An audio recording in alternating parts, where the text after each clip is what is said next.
kom. Nej, jeg lærer. Kom, dine arme, da. Godt. Er I klar? Det kører.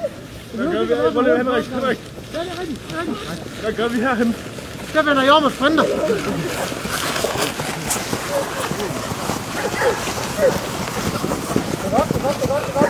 Godt. Fint. Godt.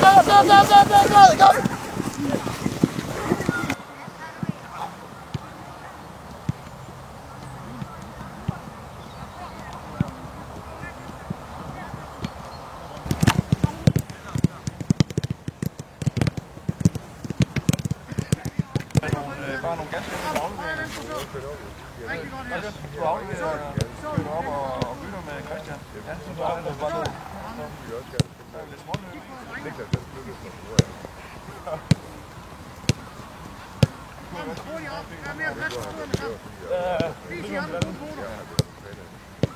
Der skal lige ud på kanten, også ud på sådan.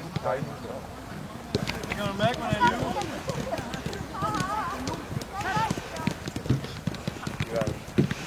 Ja, så kommer bare lige kørt lige sådan her igennem. Så ligger den der, kører tilbage igen.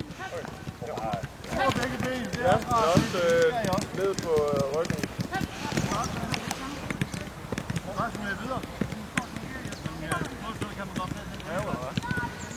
Om lidt op på hele tiden. Vi ikke løber sammen. Så der derude for her. Så kører vi. Nej, så der derude for her.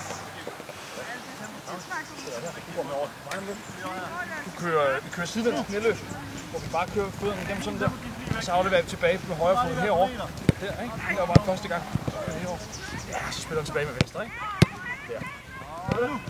8 gentagelser, så bytter I 2. For også 8 gentagelser herovre. Det er bare mig, der får. Du kører bare forsigtigt, ligesom ham. 2 fødder i hver, 2 skridt i hver, ikke? Så kører højre venstre. Ja, lige præcis, og så afleverer tilbage. Prøver bare. Starter herovre, så kan du gøre. Så afleverer tilbage med højre. Nemlig. Okay. Det var morgenbenen, jeg havde der. Hvad synes du det? Vi kører lige igen. Så er det bare, hvad jeg laver herude, ikke? Ja. Så prøver du at køre venstre derovre, ikke? Kør bare lidt hurtigt i sejlerne. Kom. Ja, god Arvind. Kør venstre derovre. Ja, fint. Og nu. Og igen.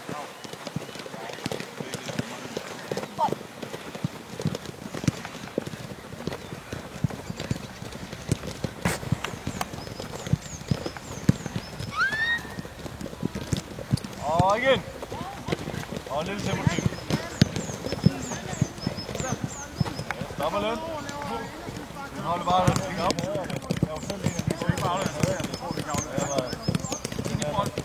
aflevere. Ned på jorden med den. Lige stille i forhold. Skal bare lige op her. Bum.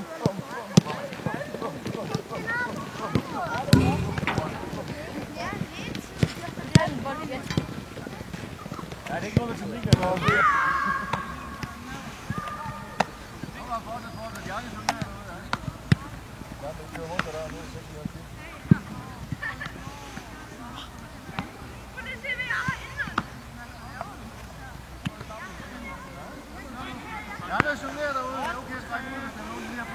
Rundt. Så går vi i gang. Ja, ny bold. Kom. 2. Der er 1. Der er 1.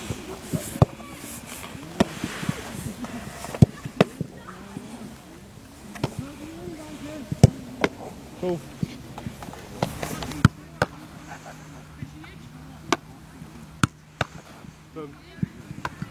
Ja, en ud. Kom. Sådan.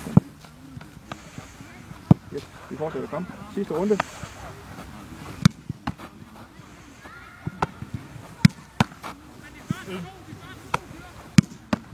Ja. Husk jeres balance lidt forover, gutter, så vi ikke falder bagover ind i målet. Cirkushesten er lige lege lidt mere, eller hvordan? Ja, fedt for fejl. Fremragende.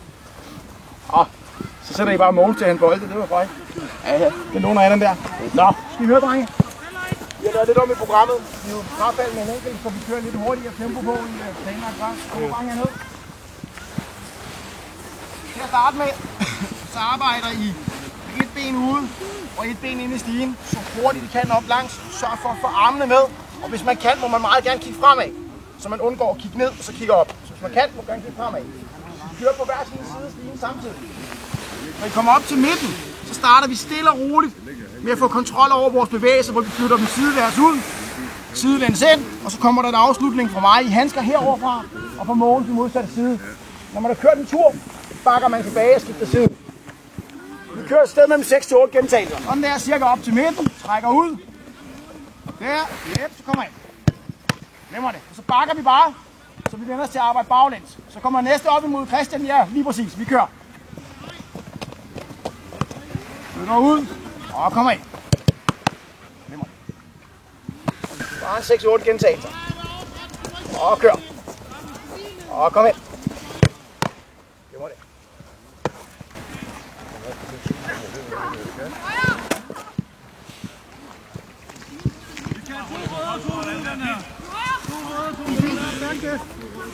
Kør igen!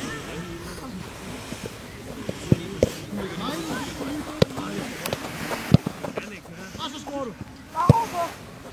Yes! God scoring!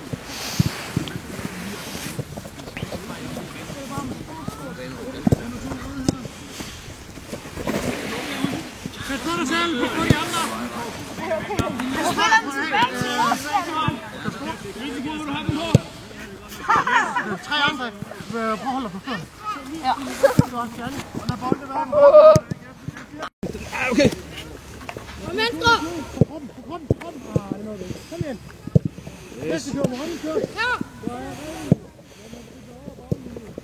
Kom igen. Fint repareret. Vi lader nogle gange bare falde ind på foden. Selv styre bolden, ikke? Selv gå ind i den og lægge den klar. I kan ikke forvente bolden, at bare springer hen, hvor I vil have den. Der går man ikke selv for styring, og så kører den hen. Det er meningen overhovedet. Lad os prøve lige at køre en gang mere. Er I klar? Okay. Ja. Styr den. Ja. Kom her! Lige. Højre! Så kontrol over den. Ja, lidt mere. Lige lås lidt mere i foden. Højre! Sådan. Kig med den. Godt prik til kejlen, så. Du har mistet. Det giver kun point, hvis man vender kejlen. Det giver 2. Hvis man dribler over baglinjen, giver det 1 mål. Ja? Heller ikke. Godt.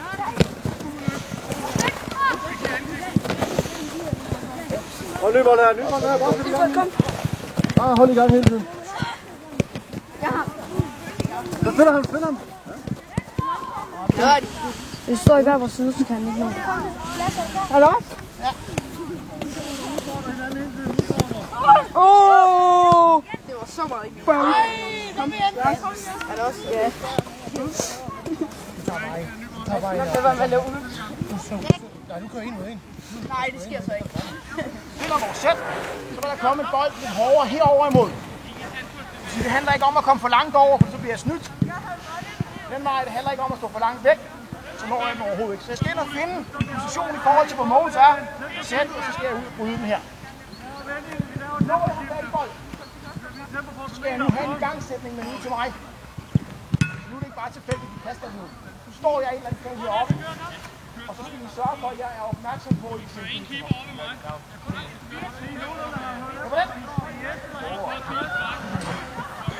Alexander? Ja, det er godt. Fantastisk, skal der prøve? Skal det bare være et udkast, eller hvad? Fødder udkast, det bestemmer du bare, du rammer. Jeg flytter lidt rundt på mig selv, så sørg for at holde øje med mig, inden I sender den afsted. Ja. Yes, kør! Kom bort. Kør! Okay der. Ja, nu er det. God beslutning!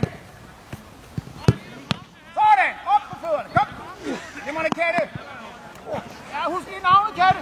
Katte! Jeg stod og så på tøsserne derovre, der trænede, så jeg var slet ikke med i kamp. Er du nu? Kom om.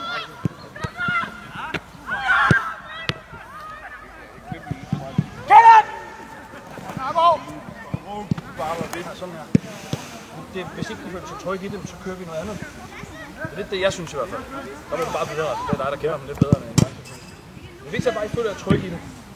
Det synes jeg. Og så selvfølgelig fungerer det. Hvis vi taber alle bolde, så er der nok et eller andet, vi skal arbejde på. Jeg synes, ja. Vi kører normalt sådan en her. Det er trygt. Det bliver hurtigere. Så gør du det. Det er jo sådan, der er fordele og ulemper. Der er nogle gode ting ved at gøre noget. Og ikke sådan her, så er håndfladerne måske klar. Der kan være mange ting i det. Sådan her, så er man måske et greb blevet klar. Her der er langt fra et greb, ikke? Der er langt ind til at klikke en bold. Og her der er kortere vej. Herfra er der så også længere ud. Så der kan være forskellige ting. Så bliver det bare at finde det, man kan bruge. Og så kan man ændre det efter situationen. Så det man kommer tættere på, går længere ude. Skal sparke første gang, skal sparke på anden gang. Der er sådan nogle ting, så kan man ret lidt i sit sæt efter situationen. Det jeg synes, jeg så mest af herinde. Og de to her, er I jo 13? Ja. Undskyld. 13 og det er så. Jeg synes, I går lidt i baglæg. Det er ikke helt rigtigt. Ja, skulle man gå rundt. Det er jo selv en gang her med at fjerne hænderne fra. Det er bare lige på dem. Du havde faktisk en forvægt, men den hang bare 2 meter op i luften. Du hopper op hver eneste gang. Jeg kunne godt tænke, at du bare bliver stående lidt længere tid. Griber, og så sender tilbage. Er det helt så? Altså, så bliver jeg også sørget for at fingrene bagved. Det kører meget herud. Det er jo problemet, hvis det kommer hårdt. Det er sådan lidt søløvgreb. Du kan bare gøre sådan der på dem. Hænderne længere om bagved. Prøver vi lige at køre 4 hver sted igen. Så skulle vi jo gerne se, om ikke de her tendenser vi kan. Godt. Det er et sæt. Ja, bedre. Så bare blive der på dem. Yes. Det er et sæt. Også. Kom på tæerne. Det er stærkt. 2 mere. Godt. En smule fra den. Nu begynder du så at lave de ting, som de andre 2 her gjorde. Ja, prøv at stående.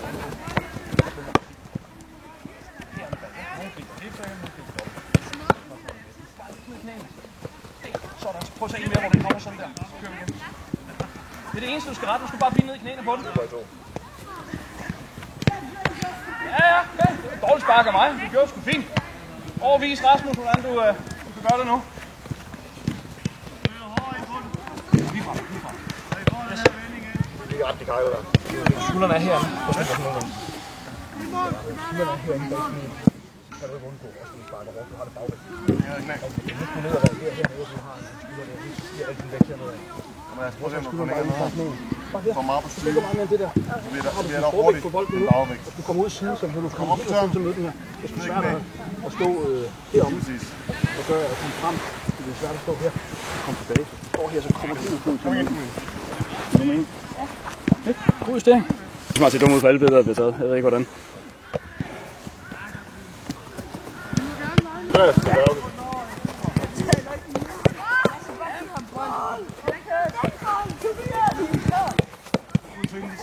Ja, sådan. Fremragende. Yep, kør. Kig ud. Sæt. Super der.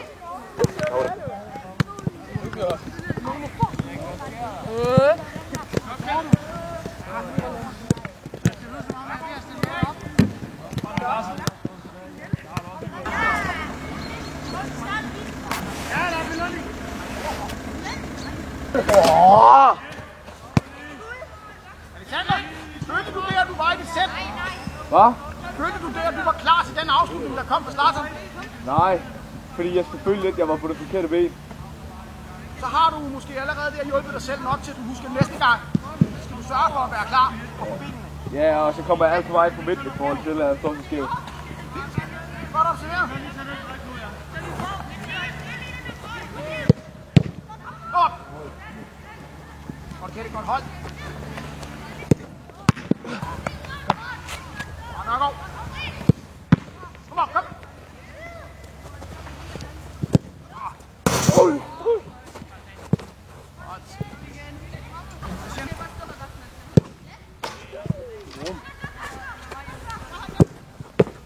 Fuck, det er dårligt, mand!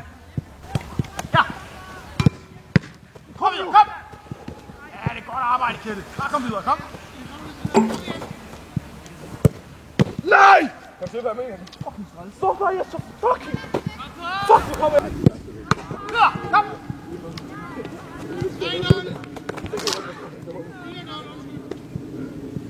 over i dig, og så vælter I. Ikke? Så er I bare en lås. Du kan ikke komme til syge. Og du kan slet ikke komme ned der. Ja. Der hvor de sidder de to sidste. De har ikke chance for at komme ned. Det skal være med en fod. Bare det der går galt i min aktion, det er at komme til at lave den der vindmølle-led-agtige i stedet. I stedet for... Ja. Når du så skal den, så er foden altså bedre. Jeg nægter at tage det er rigtig meget, du ikke til de der fødder. Men i mange flere bevægelser. Præcis. På skudøjeblikket. Man kan sige, at øvelsen her er der jo 2 elementer, som er låste. Det første er, at sparket for mig først kommer, når I kommer ud i storm. Det kunne jo i princippet også godt komme, når jeg havde lyst. Det vil sige, hvis I er på vej frem, og ikke vælger at bruge en fod, som du siger, jeg vil ikke bruge en fod, så risikerer jeg bare, at I flyver ind under det. Det er hurtigt. Jeg er garanteret for, at jeg kan udfordre dig, så er du ikke så hurtigt, at du kan. Men det er også lige meget. Det er ikke det, der pointen. Pointen i det her er, at nogle gange er vi nødt til at gøre noget, som man ikke vil gøre altid, men som lige kræver det i det øjeblik. Og det første, der...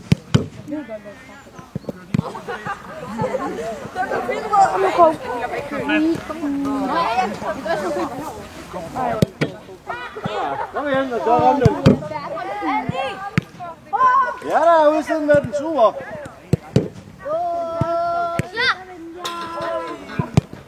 Det gør du med vilje. Og så ind med den. Og stadigvæk snakker vi om ude i siden. Kunne man godt lade den røre jorden en gang? Ja, så er den halvflugt, og det er okay. Men så skal man også gå 2 gange ned for mig. Ja, forsvaren. Yes! Der, kom ned på en flade. Kom igen, videre! Der, helt ud. Så kom ned. Hvorfor når du ikke bolden? Det var ikke mål, jo. Målmanden stod jo der. Falder bare ned. Det der, det var ikke engang en Ja. Jeg skal ikke på den, Alex.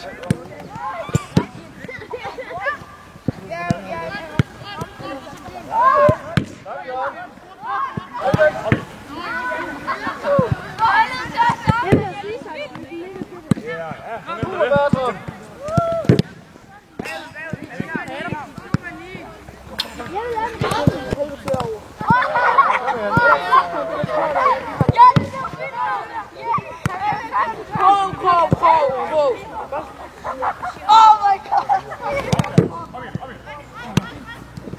Nej! Kom ud! Jeg slipper på! Fuck, jeg kan ikke ud af stedet! Nej! Jeg kan ikke stå, når man har det højeste hegn! Få power lige afsæt her. Hvor fanden kan jeg ikke ramme? Jeg var bare lidt for meget.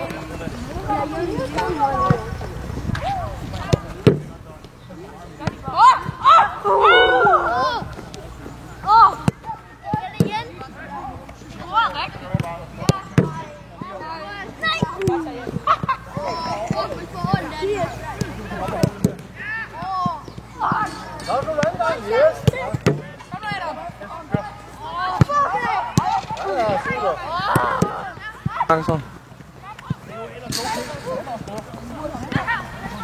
Jeg har gjort det 3 gange nu.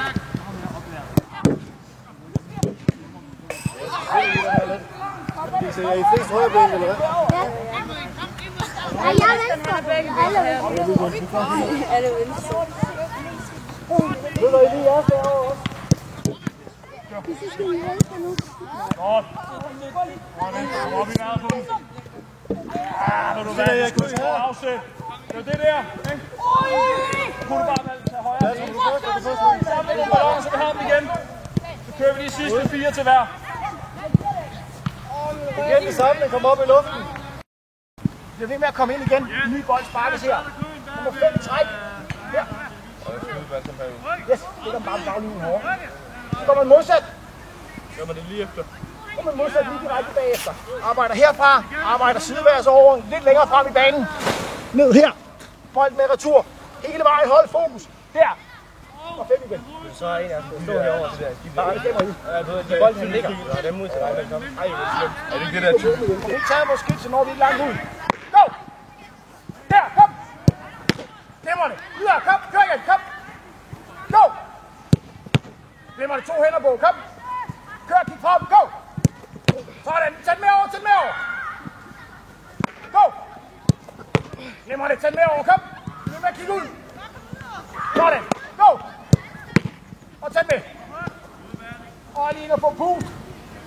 Kør modsatte side, når du er klar.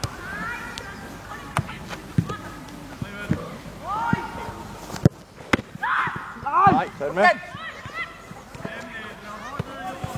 Ikke på stolpen. Så kører vi. Kom. Nu arbejder ud af. Kom nu! Kom. 3 meter. Sådan, sæt med over. Kig ud, kig ud. Ja, det gemmer det kære, kom. Sørg for at blive ved med at sætte af. Sidste. Ja. Værsgo. Sæt med over. Kom, kom. Løb over øjnene ud af. Der. Gå. Sådan der. Kom. Og kør. Kom. Sådan der. Gå. Arbejde en lille smule mere frem. Ja, det er godt. Kom. Og lidt fremad. Fat i den, fat i den, fat i den. Hele vejen over. Nå ja. Det er åbent. Der er modsat, når du er klar. Kjette, tager du den der over bagved? Ja. Husk det er et røde... Ja. Der. Videre, kom. Så hænder på, når jeg går. Og så får vi en retur. Så hele vejen over med den, hvis du kigger på den.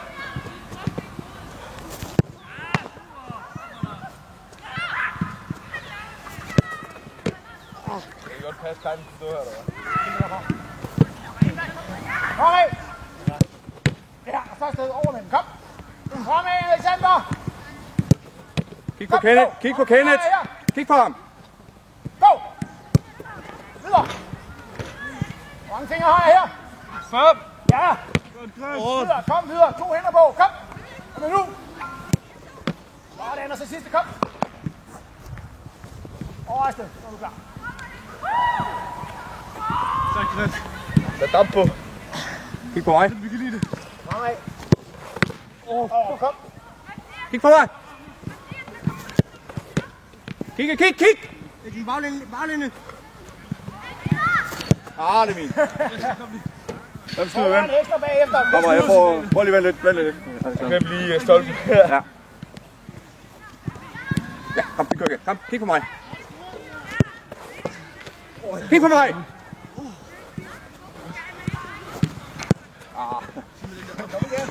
Der er 2 tilbage. Kom, Alexander. En kuldebold. Så kører vi. Kom! Fuck. Ja, kig på mig. Sidste. Kom så. Jep, kig! Godt. Det er det. Så er I begge to der.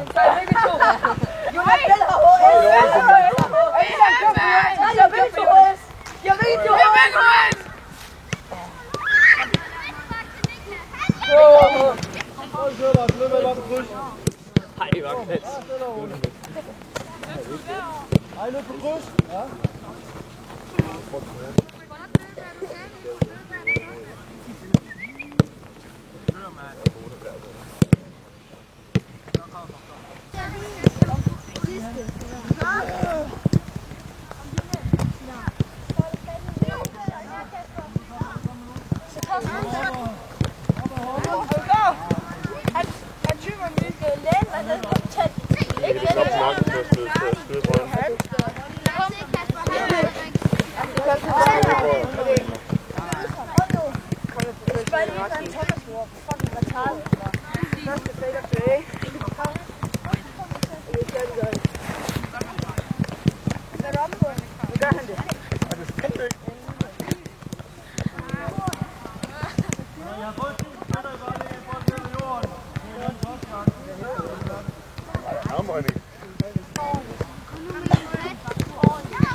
Ja. De bliver bedre og bedre. Den er luft, fandme godt. Skal det kun Lasse? Kom, kæreste. Jeg ramte med hovedet. Det var det 95. minut.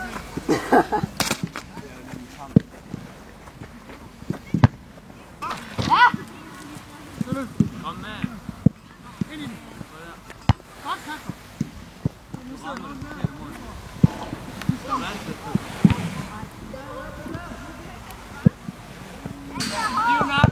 Nej, der skal hedder med, du skal bare løbe lige ind i den der. Den skulle du bare have sat panden på. Op. Ja, godt, Benny. Det er godt. Går det ondt? Ja. Synes du? Ja. Skadespiller. Har du ikke? Jeg har sgu det der. Godt. Og over i siden af Stem lidt. Hjælp bare lige, hvor de skal stå, og så får de lige...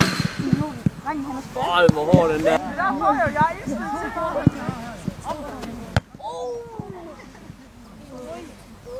Højner ikke. Lars Rammål. Der kommer du. Godt reddet, en forspiller. Du er hårdt, jo også. Se, nu skyder jeg hårdt. Ja, så.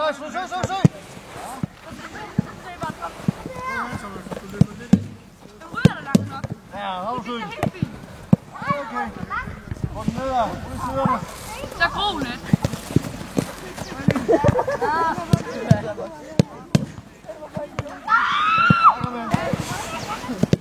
Ja, så over. Ja da. Kom igen.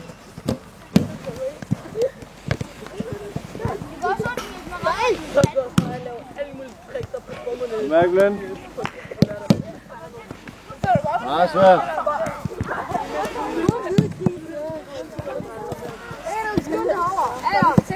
Husk det, jer der angriber bolden med hovedet, ikke bolden der rammer jer i hovedet. Ja da, udmærket. Ja, Norben. Ja, super.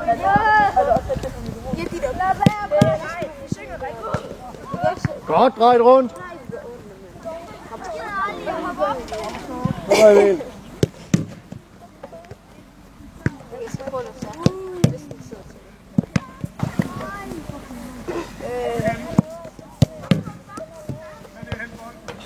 Godt ikke den.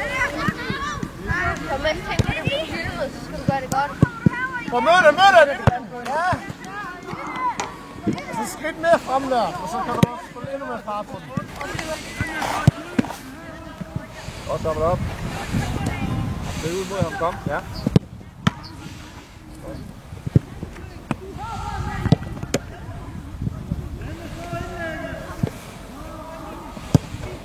Ja, det er godt. God runde, Alexander.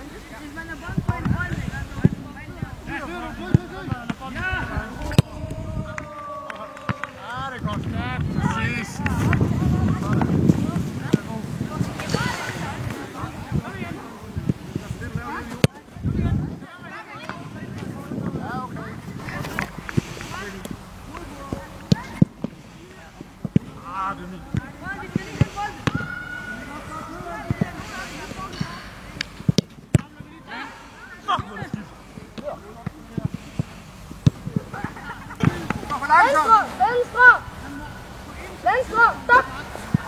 Ryk sammen!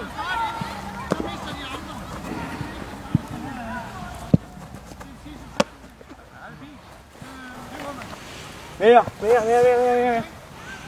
Ja. Der. Ryk sammen over mod. Ja. Perfekt.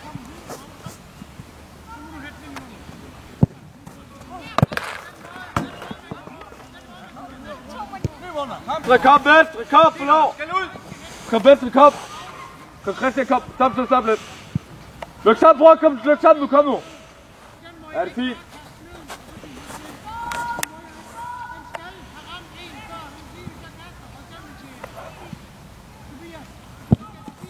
Vent!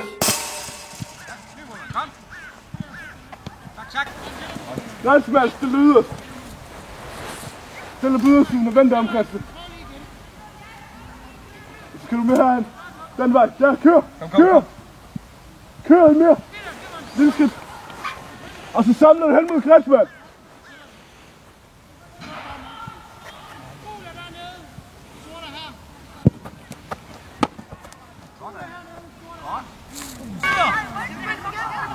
Kom hurtigt, gutter. Skæld dem ud. Det går for langsomt.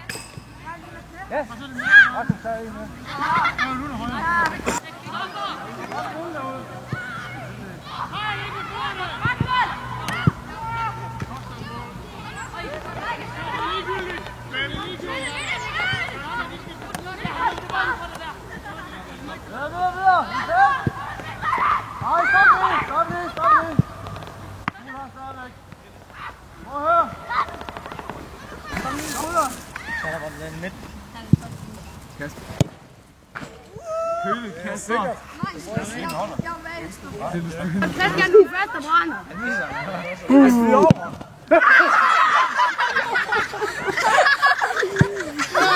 Nej. Du skal ikke have en, Christian. Så er der en, der har brændt.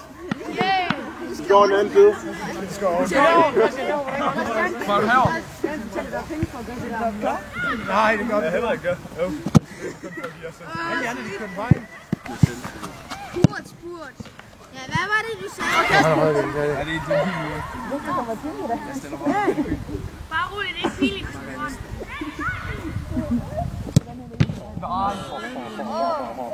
Det kunne jeg også. Du start, mand.